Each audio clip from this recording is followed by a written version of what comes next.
नमस्कार। आज हम कवि गिरिजा कुमार माथुर द्वारा रचित एक प्रसिद्ध कविता 15 अगस्त का अध्ययन करेंगे। प्रस्तुत कविता में कवि ने स्वतंत्रता प्राप्ति की पहली रात को संबोधित करते हुए देश की सीमाओं में पहरा दे रहे पहरेदारों को देश की सुरक्षा और स्वतंत्रता को बनाए रखने तथा देश के नवनिर्माण करने की प्रेरणा दी है। भारत वर्ष को ये स्वतंत्रता बहुत ही कठिनाइयों का सामना करते हुए प्राप्त हुआ है। असंख्य वीरों के बलिदानों का प्रतिफल है ये स्वतंत्रता। तभी तो कवि ने पहरेदारों से इस स्वतंत्रता की सुरक्षा करने की बात कही है। ब्रिटिशों के शोषण से भारतवर्ष पूरी तरह से खोखला हो चुका है, अर्थात भारतवर्ष के नवनिर्माण की आवश्यकता है। कवि को डर है कि भारतवर्ष की आज़ादी पर कभी भी खतरा उत्पन्न हो सकता है, क्योंकि कई शक्तियों की दृष्टि इस देश पर गड़ी हुई है। इसलिए कवि को लगता है कि देश के पहरेदारों को सावधान रहना चाहिए, अन्यथा हमारी आज़ादी पर खतरा कभी भी उत्पन्न हो सकता है। कवि नव स्वतंत्र देश में मृतप्राय समाज के नव निर्माण की बात कह रहे हैं। तो चलिए शुरू करते हैं प्रस्तुत कविता का अध्ययन। कवि लिखते हैं, आज जीत की रात, पहरुए सावधान रहना, खुले देश के द्वार अचल दीपक समान रहना। प्रस्तुत पंक्तियों में कवि ने देशवासियों तथा देश की सुरक्षा में लगे पहरेदारों को संबोधित करते हुए स्वतंत्रता प्राप्ति की पहली रात की बात करते हुए कहते हैं कि आज जीत की पहली रात है, अर्थात आज़ादी की पहली रात है। हे पहरुए अर्थात पहरेदारों, तुम सावधान हो जाओ, सतर्क रहो। जिस तरह से दीपक अचल होकर जलता रहता है, उसी तरह से हे देशवासियों तथा पहरेदारों, तुम भी देश की रक्षा में अडिग बने रहो। देश के समस्त द्वार अब खुल गए हैं, इसीलिए हे पहरेदारों, तुम अचल दीपक के समान अपने देश की स्वतंत्रता की रक्षा करने में कायम रहो, अडिग रहो। कवि आगे लिखते हैं, प्रथम चरण है नए स्वर्ग का, है मंजिल का छोर, इस जनमंथन से उठ आई पहली रत्न हिलोर। कवि ने आज़ाद भारत को स्वर्ग मानते हुए कहा है कि ये जो हमें ब्रिटिशों की गुलामी से आज़ादी मिली है, वह तो स्वर्ग का प्रथम चरण ही है और हमें इस स्वर्ग के अंतिम छोर तक जाना है। अर्थात कवि ने यहाँ कहना चाहा है कि ब्रिटिशों की गुलामी में हम भारतवासियों का जीवन नारकीय अर्थात अत्यंत कष्टदायक रहा, लेकिन अब हम आज़ाद हो चुके हैं और नारकीय जीवन से मुक्त होकर सुख का जीवन जिएंगे। कवि ने यहाँ आज़ादी के सुख को स्वर्ग के सुख से तुलना की है। कवि ने ये भी कहा है कि ये जो विजय प्राप्त हुई है, वे जनमंथन अर्थात असंख्य वीरों, क्रांतिकारियों तथा देशभक्तों के कठिन परिश्रम और बलिदानों से प्राप्त हुई है। भारतवासियों के कठिन परिश्रम तथा बलिदानों से प्राप्त हुई है ये स्वतंत्रता। ये स्वतंत्रता बहुत ही कीमती है, इसलिए इसकी तुलना कवि ने यहाँ रतन से की है। कवि आगे लिखते हैं, अभी शेष है पूरी होना जीवन मुक्ता डोर, क्योंकि नहीं मिट पाई दुख की विगत सांवली कोर, ले युग की पतवार बने अंबूदी समान रहना। कवि कहते हैं, अभी तो हमें केवल आज़ादी ही प्राप्त हुई है, अभी तो जीवन को मुक्ता के डोर में पिरोना है, यानी देश के पुनरुत्थान की बात कह रहे हैं।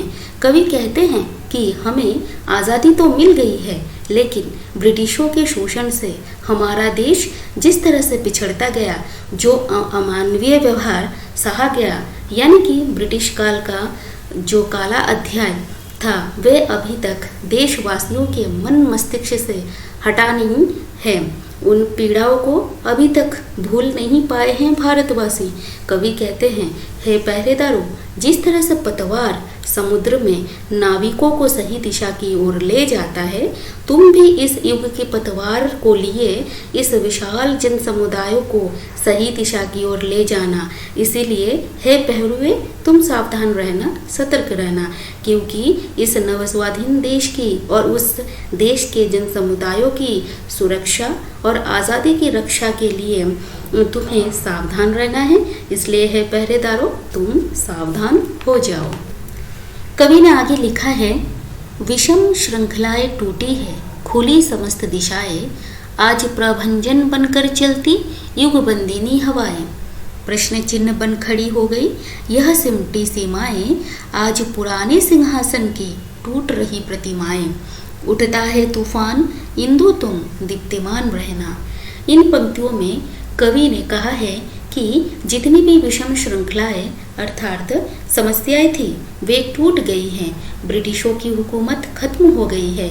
यही कारण है भारतवासियों के लिए समस्त दिशाएं खुल गई हैं। अब वे आज़ादी के साथ विचरण कर सकते हैं, लेकिन ब्रिटिशों के द्वारा जो सांप्रदायिक भेदभाव फैलाया गया है वे भावनाएं प्रभंजन अर्थात तूफान की गति से चारों दिशाओं में फैल रही हैं और सांप्रदायिकता के आधार पर सीमाओं में सिमट रही है।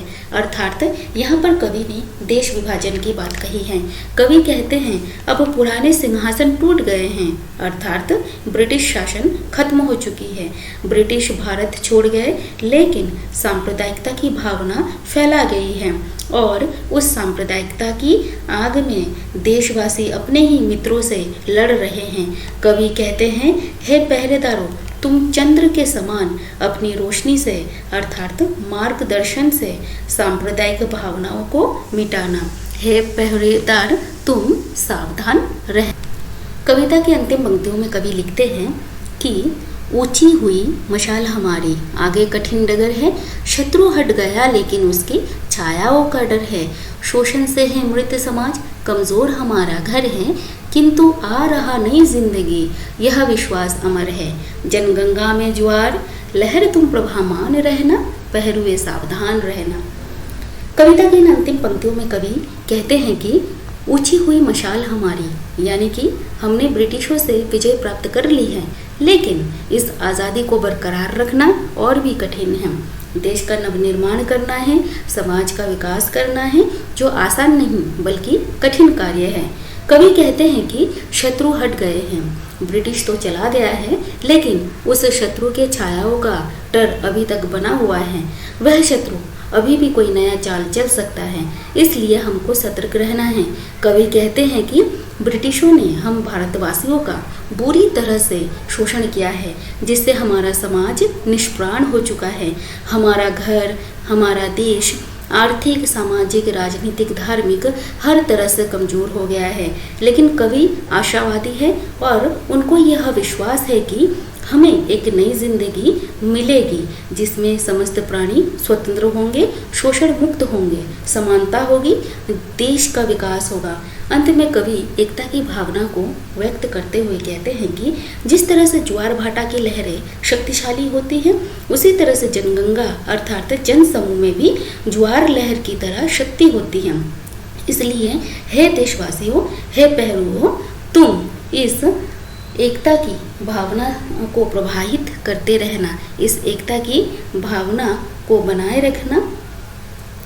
इस तरह से प्रस्तुत कविता के माध्यम से कवि ने देश की रक्षा में लगे हुए जो पहरेदार हैं, देश की सीमाओं में जो देश की सुरक्षा में पहरा दे रहे हैं, उनको यह प्रेरणा दी है, उनसे यह अपील की है कि वे किसी भी हाल में अपने देश की स्वतंत्रता को बनाए रखें। अन्यथा हमें जो ये कठिनाई से, इतनी कठिनाइयों से जो स्वतंत्रता प्राप्त हुई है, वो फिर से खो न दे और हमारी स्वतंत्रता पर फिर से कोई आँच न आ जाए।